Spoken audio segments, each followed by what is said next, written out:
So if God said slaughter all the babies, that would be justice. If what? If God said slaughter all the babies, that would be justice. Sure. You don't see. Okay. Look, this is the part that you're not getting. Let me do a little diagram. I'm very creative. You'll see. I kind of like my justice without genocide in it. So as some of you know, I recently took part in a live discussion with an apologist by the name of Will from the YouTube channel William Mecca. And whilst I had supplied Will with my primary question beforehand, I was offered no such courtesy, and therefore went in blind.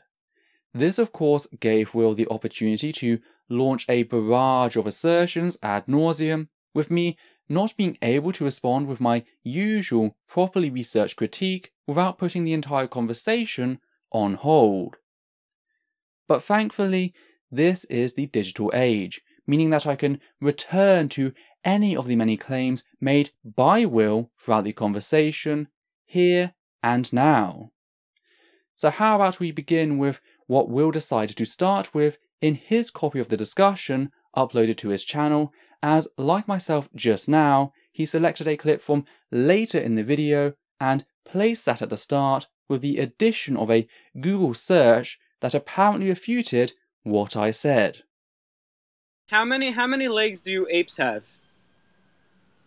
Apes. Monkeys? Either one. How many legs do they have? Well, they have arms, but technically 4 legs. Monkeys have 4 legs. You're going for the basic distinction. The problem here, Will, is the fact that you asked me how many legs both apes and monkeys had. Now, due to nested hierarchy, all apes are monkeys, yet not all monkeys are apes, and that's an important distinction to remember. Homo sapiens as a bipedal species is both monkey and ape, whilst Simia hamadryas as a quadruped, walking primarily on all fours, is only a monkey. And I did attempt to explain this nuance to you shortly before you cut me off in what I was saying. You're going for the basic distinction. Can you show me though which insect has 4? How many legs do human beings have? We have 2 legs because we predominantly walk upright. Alright. Therefore our distinction becomes arms. So monkeys and apes have 4 legs. Depends on the species. I highly disagree with you. I think they have something like this, and they don't normally use it as legs. But I mean, and if you want to use opposable thumb as the distinction for an arm, then we could always do that, but... Well, I believe that arms have different... You know, they do different functions than legs. Legs are solely for walking, and I believe that arms are for manipulating things in the environment. Where legs are... Yes, but then you follow back these apes so far, and you like where you're putting the distinction in. It's quite arbitrary. But when it comes back to insects, again, which insect has 4 legs? As for the Google result you flashed on screen, Will, it agrees with me 100% of the way. If we put it on screen, we can see, and I do quote, hominids walk on 2 legs, while other primates use all 4 limbs.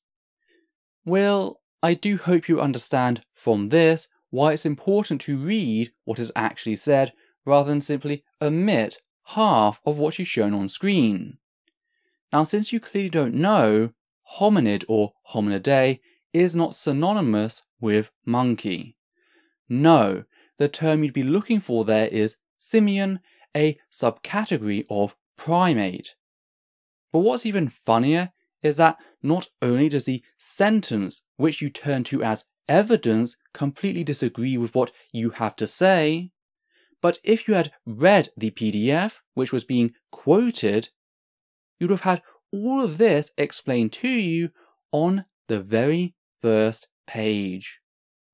Now, this PDF was a museum handout for children from 2005 and is therefore compressed as well as slightly dated, hence other great apes are excluded from hominidae. But it still would have explained to you the basics at a level even you should have been able to understand. Not forgetting that very few animals we would typically class as having 4 legs use said legs solely for movement. Take for example cats, which utilize their legs for play, manipulating the environment around them. Or what about horses, elk and giraffe, which all use theirs in defense? That is why I prefer the bipedal and quadrupedal distinction, which allows for intermediary placement in the middle, not the random sole purpose you offer. Now, all of these questions were used as a red herring to try and get away from Leviticus chapter 11, verses 20 through 23, which declare insects to have 4 legs as opposed to the actual 6. This is the argument presented. Yes, but then you follow back these apes so far, and you like, where are you putting the distinction in? It's quite arbitrary. But when it comes back to insects, again, which insect has 4 legs? All of them, because the flying beetles that it was talking about, the beetles that fly or whatnot, they use those back 2 legs to kick off for their flight. I knew you were going to go there, but the fact is, I pointed this out in my video, it uses the ones which hop. It mentions them first. And then it says, these are clean, you may eat them. So the locust, grasshopper, you can eat these because they have jointed legs at the back. And I already covered this. But then it goes on to say the ones which don't. Huh? You're using not my version of the Bible. So that you quoting that's kind of like, it's just like, yeah, those translations suck. What do you want me to do about it? Okay. All fowls that creep, going upon all 4, shall be an abomination unto you. Yet these may ye eat of every flying creeping thing that goeth upon all 4, which have legs above their feet to leap with upon the earth. Even these of them ye may eat, the locust after his kind, and the bold locust after his kind, and the beetle after his kind, and the grasshopper after his kind. But all other flying creeping things which have 4 feet shall be an abomination unto you. This is the King James Version of the Bible, and just as with the New International Version, it classifies 2 distinct groups of insects.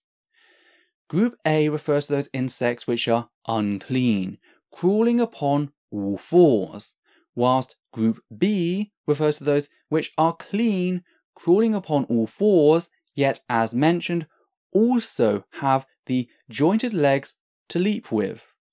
Reminder, this is the KJV. Now, since Group B is being classified as insects with those jumping limbs, how then can the 4 legs as mentioned in the first group, i.e. Group A, be referring to insects with jumping limbs as well? Even when I use your version of the Bible, God is still apparently wrong. But drawing the focus away from the specific passage in question and towards the KJV in general, we have to go back to how this topic was introduced. Yeah, I didn't like how you said how the Bible... First of all, KJV is probably the best translation. The rest... KJV is the least accurate translation of the old scriptures, possibly going. Utilizing whatever pieces we have remaining today, we find that newer translations like the NIV are more accurate. More accurate of what? Ancient Hebrew? Of the original. That language for 300 years? More accurate compared to what? Than the King James Version. No, I meant like, how do you base your accuracy? Well, I'll let linguists do their work. So you're just quoting other people without understanding why? Linguist is not my specialty. That's not my field. Alright, well then don't go telling me what's the worst is, alright? Okay. I'm just busting your ass. But, Seriously, though, I stick with the KJV because I believe that's the best translation. I believe that it was taken from a different manuscript than most of the other newer versions. It's also one of the few ones that's not copyrighted. So, with all that said and ado, I really believe that the one you said about beetles having 6 legs. 4 legs. No, the Bible says has 4. Yes. Yes. Well, at the back, what would you classify as a leg? A jointed limb used to carry oneself over land. How many legs do apes have? Apes, monkeys, either one. How many legs do they have? Do note that nowhere in discussion or following was any evidence for a supposed mystical alternative manuscript ever supplied. Instead, Will seems to expect us to simply accept what he has asserted on his word alone. I meanwhile noted that the New International Version was an original translation compiled and translated by over 100 scholars using all manuscripts available to offer the closest translation to the original possibly achievable. Yet Will believes a translation written in 1611 with a fraction of the resources, knowledge and oldest manuscripts which were available today is upheld as being more accurate as a translation on the assertion of a yet undiscovered manuscript. But what's most grinding of all is the arrogance and the smugness over the fact that I apparently need personal experience in ancient translation to speak on a text accuracy, whilst all you need, Will, is the wild assertion about some mystical manuscript. I acknowledge I have limitations, and that honesty is goaded as a reason for me not to refer back to what the specialists in these fields have to say. Specialists, I may add, who wish to spread what they perceive is the word of God, yet want a translation which is closer to the original than versions like the KJV. Methods of analysis and access to ancient manuscripts have not worsened over the past 400 years, they've improved. We now have international connectivity, which we never really had before. But moving on to another topic of discussion, we come to the conversation about the Australopithecus fossil known as Lucy. But the fact that it matches the fossil evidence and the taxonomic evidence as well. What fossil evidence is there, really? What do you mean, what fossil evidence is there? What fossil evidence is there? I mean, they've been trying to look for transitional fossils for so long, and they've found... Every fossil is a transitional fossil. We have found plenty. Tiktaalik, for one, is a transitional. I didn't say you never found any. I said they've been looking for so long, and I'm saying they're not finding nearly as much as they thought they would find, especially Darwin thought they would find. He thought that... But they have found incredibly many. And I believe that most of them are put together through animals and things that don't belong to each other, like Lucy. Lucy wasn't compiled of a man-ape. It was very relatively recent. Which is funny because Lucy isn't the only Australopithecus found. No, I was giving... Lucy is one of many Australopithecus found, so your conspiracy theory doesn't stand up to that. Conspiracy theory. It's not a conspiracy theory when it's proven true. And with the Lucy... Proven true by who? The Lucy? Yes. Did they still... I'm pretty sure National Geographic said it was fake, too. National Geographic was recently purchased by Rupert Murdoch, if that's what you're going on about a recent publication. Also, do remember, National Geographic is a popular science magazine, not a scientific journal. So, they're only disproven when you say so, or did we all have to look up... No, scientific journals are not the same as popular magazines owned by billionaires with Christian connections. Yeah, because them publishing "Does God Exist" is really Christian. I doubt their Christianity. Yeah, it's Rupert Murdoch. Yeah. But anyway, we're gonna... But how did they falsify it? You must have read what they said about how they falsified it, you know. I did, but to tell you the truth, it was a while ago. But to give you a brief summary, I'm pretty sure they found the skull bone which belonged to a chimpanzee recently dead. I think it was probably like 40 years old they found it to be. And then the rest of the skeleton was of an old lady with like a bone atrophy problem. But the rest is petrified. There's no way it's 40 years. It has been replaced by mineral. Petrified. It's not bone anymore. Well, Will, after the conversation, when you posted your copy of the video to YouTube, I came and asked you to find the apparent National Geographic article, which had shown the skull of Lucy had really been that of a chimpanzee, and that the rest of the bones had been that of a woman. This is even though, as noted in the discussion, Lucy is not the only Australopithecus fossil to ever be found. What you responded with, Will, was a link to a journal hosted on ResearchGate, having originally come from the Journal of Human Evolution, a fact which almost had me skipping with joy as we'd moved away from popular science magazines to peer-reviewed journal articles. However, that happiness was short-lived as, when I asked you if you agreed with the paper's apparent methods, you quickly began to squirm, just as you'd done earlier in our chat when I asked you about forensic evidence, specifically genetic mapping. Quick detour. Do you accept forensic science? I do. So science used in like court of law, for example, fingerprints, blood, all of that stuff. I accept it, but do you accept that sometimes they're interpreting the evidence they find incorrect? Yes, but do you believe like forensics can show who this person is? Not necessarily that they committed the crime, for example, but who the person is. The person that died or who murdered the other person? Whatever. The person who left this fingerprint, if they find a match, do you trust that? Do I trust it as if it were gravity? No. Do I trust it as in most likely? Probably. But the difference is because murders and things like that can be set up, and often when forensic is brought in, they're checking for any inconsistencies with the rest of the hypothesis that they're putting together. So, okay.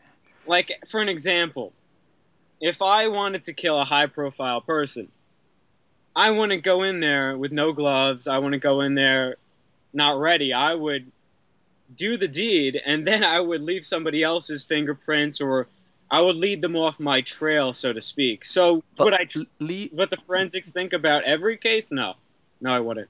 But leaving potential sabotage aside, if we exclude sabotage, for example, well, it wasn't a case of, let's say, it wasn't a case of a crime, but someone died in a car crash, and they wanted to use DNA sequencing to find out who that person was. Would you trust that? Again, it really puts the question because it could be anybody. Like, let's say I went through that car crash unscathed, and then somebody else that I crashed into, their blood's all over the place. They wouldn't find evidence of me. Yes, but it'd be burnt they up. would take that into account when they extracted the DNA. That's what I'm saying. You got to be very careful. It sounds like I'm just going back and forth with you, but it's for a purpose. It's because the interpretation of said evidence can be highly misrepresented to the point where you think you're standing on the truth, yet it's just really a facade, so to speak. So you think the legal system and how it operates is completely without basis? No, it's with basis to a degree, but let's say eyewitness testimony is always taken over everything else. No, it's not. It's not. Legally, it is not. Eyewitness testimony is the least reliable evidence should I around. Like cameras, or I'm trying like cameras. Let's say cameras, for instance, right? Then they'll capture me laying all the evidence in a particular way. And then they'll observe the camera footage, and they'll be like, "Oh wait, everything we just said was wrong because of this new evidence we found, and the way that we interpreted it first was incorrect." But when it comes to genetics, fine. Does genetics work as evidence at all, or? I'm sorry? Does genetics work as an evidence-based tool? I mean, it depends how you interpret it. Like, I know that we share a lot of common DNA with various animals, but that doesn't mean that they all came from the same thing. Like, let's say if I built something out of Legos and my friend built something out of Legos, it doesn't mean they evolved over me shaking the Lego bin 50 million years ago.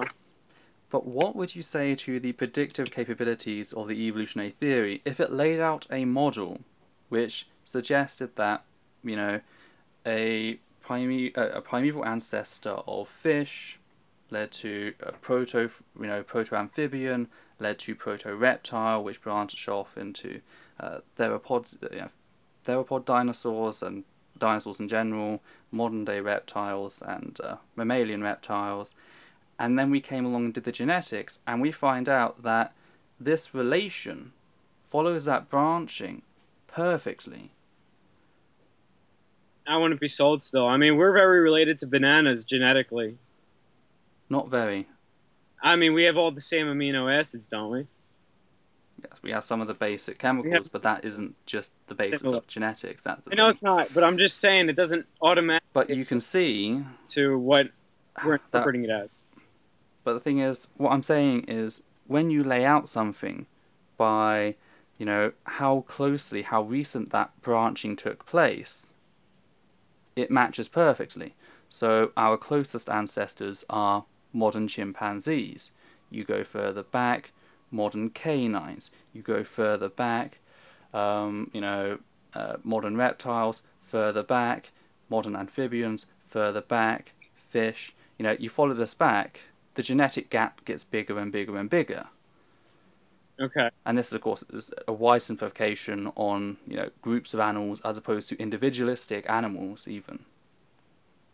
This is a common tactic of creationists to simply refuse to acknowledge any form of evidence or method for going about getting said evidence as valid, meaning that their beliefs and assertions can never be tested, can never be falsified. Therefore, when I was finally supplied an article by Will, which he believed demonstrated the Lucy fossil to be a fraud, I was happy that now I had a method he accepted.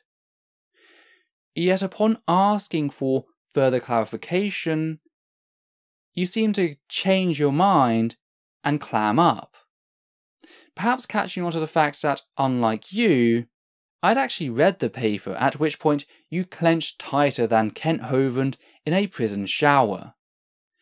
But the thing for you, Will, was you'd already given me all I needed. So I gave you an ultimatum to supply alternative evidence for your claims, or accept what you'd already supplied as utilizing valid methodology, and I was met with pure silence from you. The article you supplied, Will, is nothing like what you had suggested whilst talking to me. For a start, no skull was involved. Instead, the analysis in question was over the vertebral column, aka spine. The Lucy fossil, known scientifically as AL288, contains 9 vertebrae which were thought to have all come from the same animal since they were found in the same area. But as it turns out, one of the vertebrae, 1AM, was in fact sourced from an entirely different species of ape, a form of Theropithecus. It's an ancient lineage which only survives today in the Gelder baboon, aka bleeding heart monkey.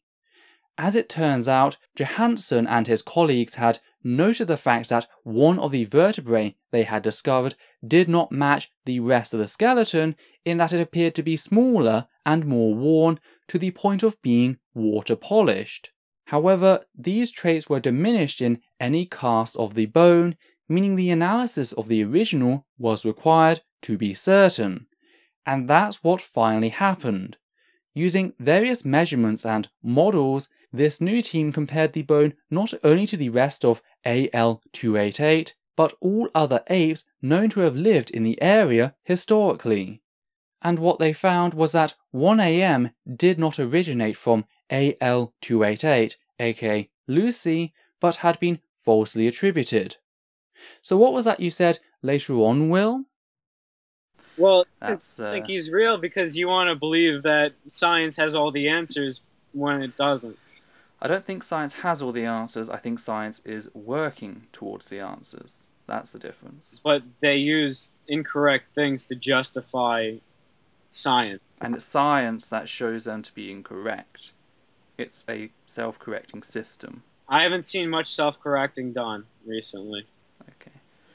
Well, Will, if you had actually read the article which you linked as evidence for your position, you would have seen just that.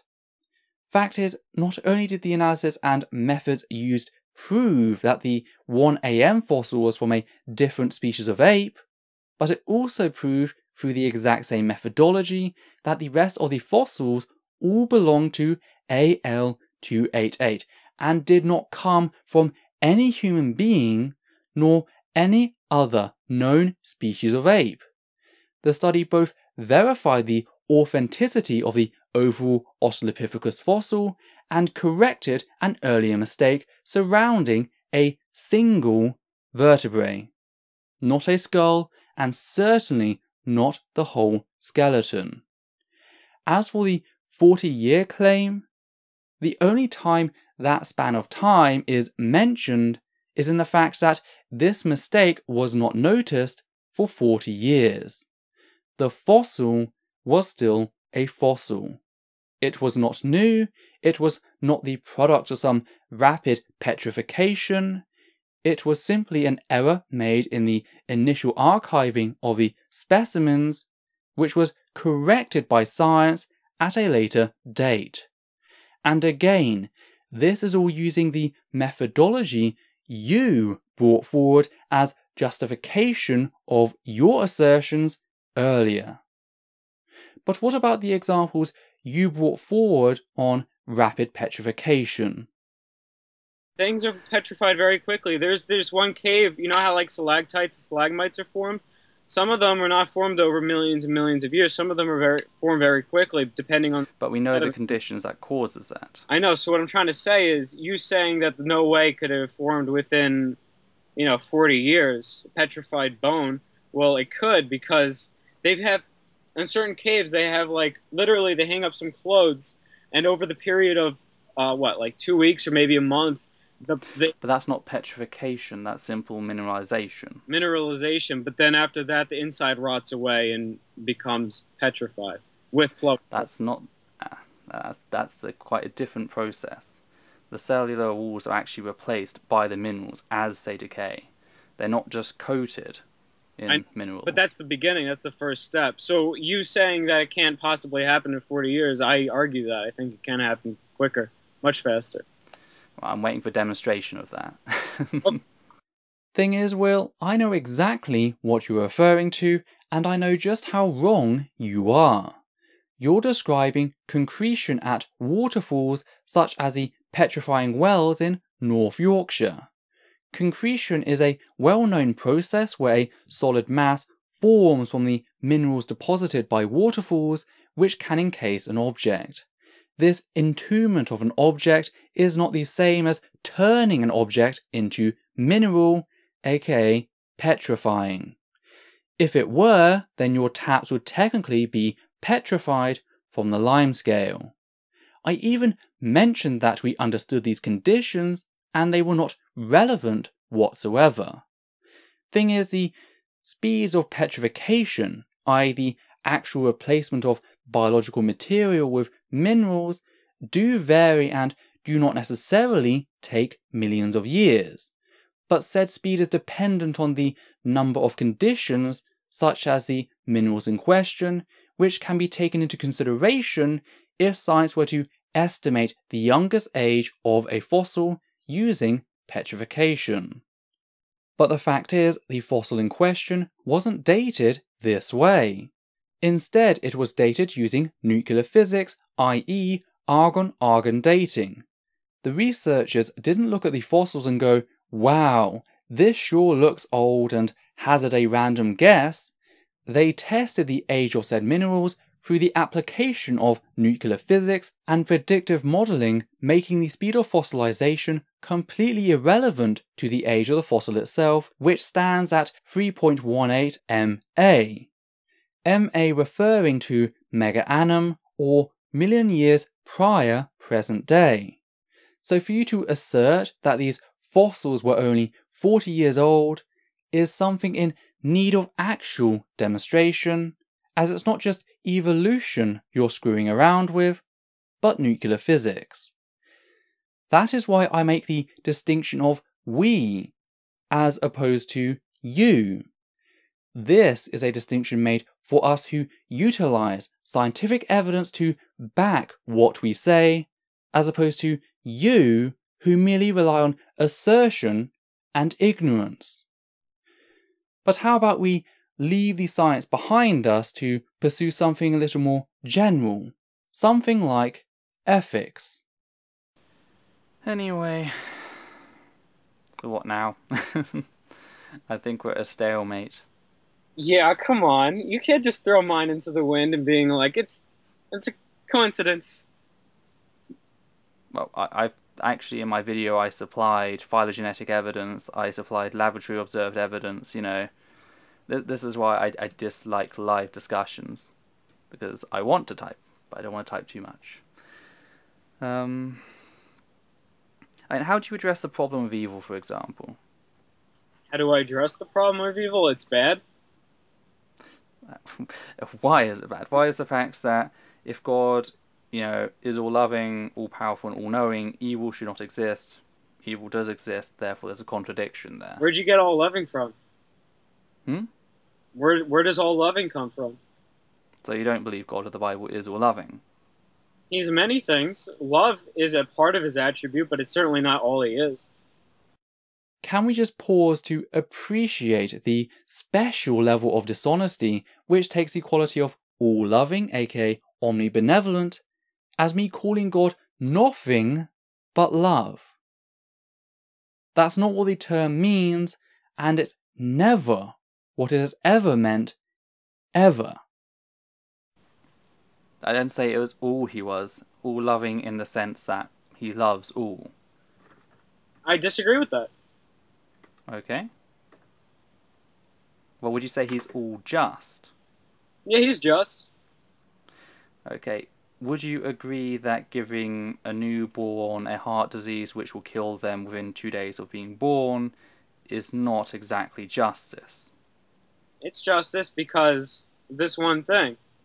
What was the one thing that God told people to do in the garden? The people? When does it become the people? Well, I don't know where. Were you where there? That baby came from. That baby just popped. Sorry to turn your argument on you. No, it doesn't. Where does the baby come from? Well, it does turn your earlier argument on you. If I can't utilize we to refer to us who accept and utilize science as the best method to come to understand what exists in our shared reality, because I hadn't personally conducted those experiments, how can you even begin to say that everyone broke the rule when it came to eating the fruit? You see, when you make such an asinine argument, you either assert that God doesn't care about free will, since it was never my will or the will of that newborn child I just mentioned to eat said fruit, or you admit there was no free will involved to begin with, as every human being who was placed in the same situation would have eaten said fruit. Those are your two choices. Free will exists and God just doesn't give a crap? Or free will doesn't exist and your God is just a sadist? So, what was Will's defense for all of this? Where does that child come from? Where's the justice in hereditary punishment? It's God's plan. He gets to do what he wants. It's not up to you. That's so. The justice is God's decree. Men disobeyed. Men get punished. Not only men, everybody gets punished because we're part of their lineage. If that's the way God wants to do it, you're not allowed into this. Is it just because God says it's just, or is it just because it's just outside of God? There is no justice without outside of God. If there's one person decreeing what's right... So if God said slaughter all the babies, that would be justice. If what? If God said slaughter all the babies, that would be justice. Sure. You don't Okay. see. Look, this is the part that you're not getting. Let me do a little diagram. I'm very creative. I kind of like my justice without genocide in it. It was about this point that I saw the complete futility in talking to you, Will, about any topic whatsoever. Not only did you reject any method of science out of hand whilst utilising the fruits of said methods to host a discussion with someone on the opposite side of the world, but you had admitted to me that you could never question the genocide, rape, or slavery the God of the Bible offers their full support to in your scripture. Let me show you. You see, this is little Bobby, right? Bobby. Yes, I see Bobby. Bobby's mine. You know, I could cross him out, make him to a pile of pen ink, and you didn't say anything about it. Why'd you just let me kill Bobby like that? Because Bobby doesn't actually exist. Yeah, we don't exist as compared to what God is. His type of consciousness, whereas this piece of paper. And us, I can feel. Objectively, is stupid. It's equal to Bobby over here saying, "No, don't cross me off." It doesn't have any consequence against God. I can think, I can feel. That's not the same as Bobby. I can make Bobby say that. No, you can say that. You can write it down in symbols. Uh-huh. Can feel. Well, can you explain to me what is up with apologists using drawings of people as if the two things are comparable? I've had this done to me recently with people discussing understanding God and now with ethics. The problem I have with all of this is a major quality you give your God that seems to become abandoned or just ignored with this argument. Your God is all-powerful. You are not. Limitations for you are not limitations for God.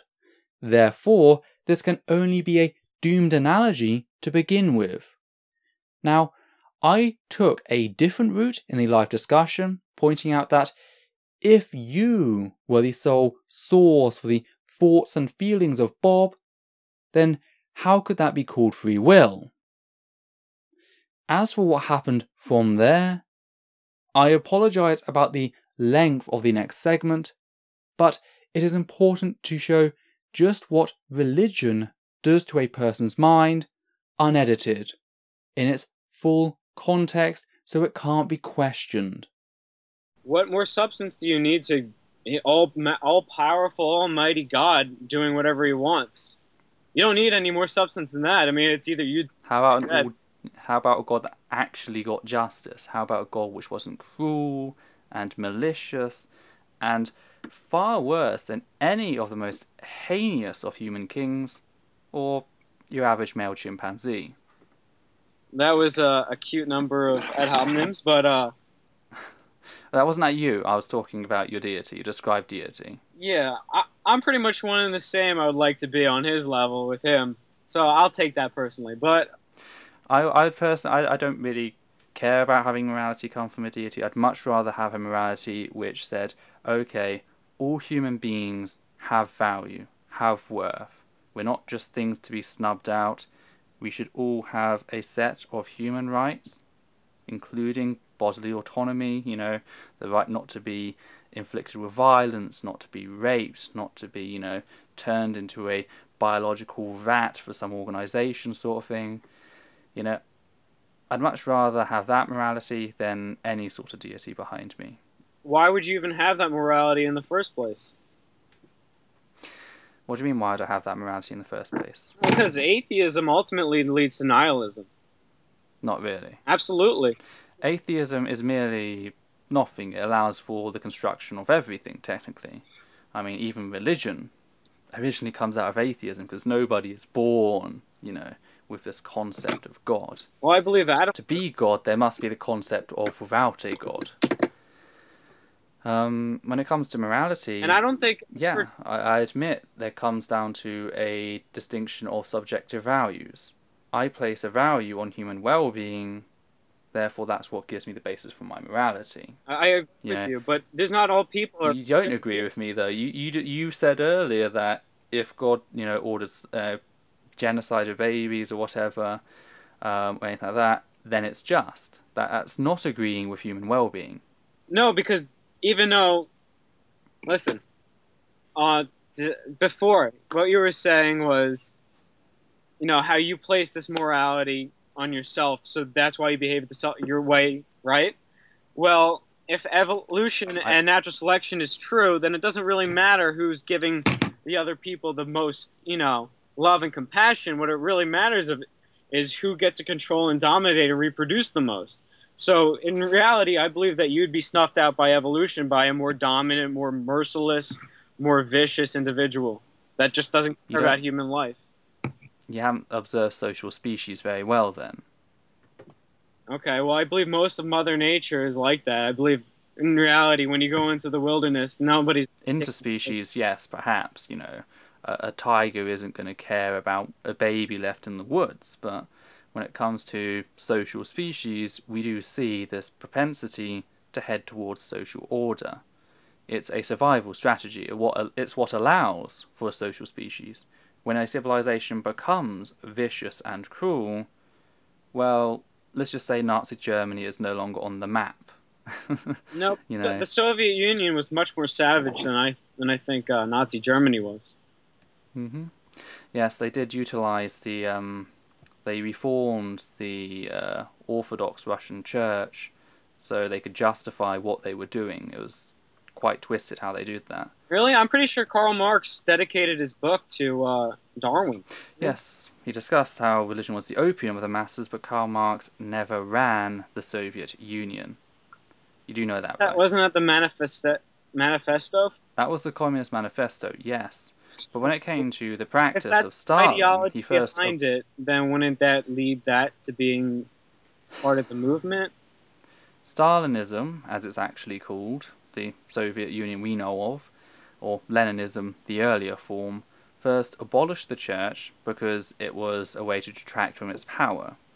Then it reformed the church with its own people because religion is the easiest way to get good people to do bad things. That's why the Nazis had Gott mit uns, God with us, on their Bible belts, They had all of this sort of stuff, because good people do good things, bad people do bad things, but for good people to do bad things, that takes religion. I mean, in this conversation alone, you have admitted that if your God told you to kill babies, you'd see that as just. Well, in this... I wouldn't. You're viewing it with a different type of frame than I am. You think you could resist what God put forth, and I know better because of the way that God has enacted things previously in the Bible. If God wanted to make you smack your head against this camera repeatedly just because he wanted a good kick, you would do that. You wouldn't be like, no, I don't want to, and then have to start hitting your head. You wouldn't even have that thought. So you asking me what I would subjectively do if if an all-powerful, unfightable being told me to do something, what do you think I'm going to say? I mean, come on. Well, I mean, you're sort of pointing out the whole fact that you don't have free will, therefore the fall of man could never be blamed on human beings. No, we have free will, but to a degree. To a degree? Yeah. Okay. For instance, I might give Bobby over here a path to choose. Let's say if I could give him some level of consciousness where he couldn't perceive me, but he could perceive whatever I draw, and he can interact with it. And I gave him 2 paths to go down. It's up to him to choose. But he only has 2 paths. And now if I really wanted to, I could force him to go one path or the other. But I don't believe that's what happened in the creation. Question, why doesn't God block off the path of, say, a rapist? Because God has to show forth what evil is for it to be punished. Why? Surely he is all-knowing. How would you... He is. But you're not. You have to understand hot and cold. You won't... Or why does it even make it a path? Why? He doesn't make it a path. We choose it. I mean, it's an option. But you said with the Bobby example, you drew the path, we simply picked from the path. Mm-hmm. Why make rape a path in the first place? Because if there's a path, there must be a path giver. Yeah, I agree. I believe that it is a path, and God did make a way for us to sin. I mean, He put the tree where men could reach it. Correct? In the Garden of Eden. It's one of the most illogical plans in existence. Why is that unlogical? Let's say you have a wife, right? Are you married or? I don't have a wife. I have a partner. A partner. Well, let's say you say, "Well, I love my partner, and I'm never going to give her the option to go. I'm going to tie her into my basement, and she's going to love me forever." Is that a sane, rational thought, or do you want to give her the? What happens if I told her very clearly? Let her cheat on you, maybe, because her choosing to love you is more important. But what happens if I threatened her? If she left me, I'm going to take you down to that basement, pour gasoline on you, and burn you, stopping the fire for long enough for you to heal, pour more gasoline on you, burn you, if you dare walk out on me. What do you call that? Well, if your girlfriend, if your partner is your Bobby, then whatever, because it's your creation, it's your choice. What's your views on child domestic abuse? What's my view on child domestic abuse? Well, children, you do believe were formed by the parents, right? To a degree, yeah. I didn't choose any attribute of him, but I did do the action to make a child, if that's what you're asking. So, are they yours to abuse? They're mine to educate and to teach. How I want to go educating and teaching them is up. Are they yours to abuse? Are they your Bobby? It depends what you mean by abuse. Can I hit them on the butt? Does that count as abuse? Can you, say, take them down to the basement, pour gasoline on them, burn them, put them out, burn them, put them out, burn them, put them out? No, because the government that I have ruling over me says that child has rights. And that's the difference between you, your God, and that government. Really? My God says I could beat my own child? Actually, yes, it does. It says they should be put to death if they curse their parents. Yeah, it does say that. Okay, well, I think we've been talking for quite some time now, so are there any final notes you want to add? Anything else, or? As for the conversation itself, I think that I caught him off guard a few times with things that I've brought up. Yeah, and I think overall I did well. And nothing great, but well. Dear Will, the only things which caught me out in our little discussion was not only your deep-rooted ignorance of the fields of science, but also the severe degree of which your humanity surrounding your moral values has been warped by what is perhaps one of the most vile texts to ever be written by humankind. At this point, I knew I didn't have to say anything, and if I did, that would be wasted on you, Will. You cut your own throat there by showing us exactly what Christianity is.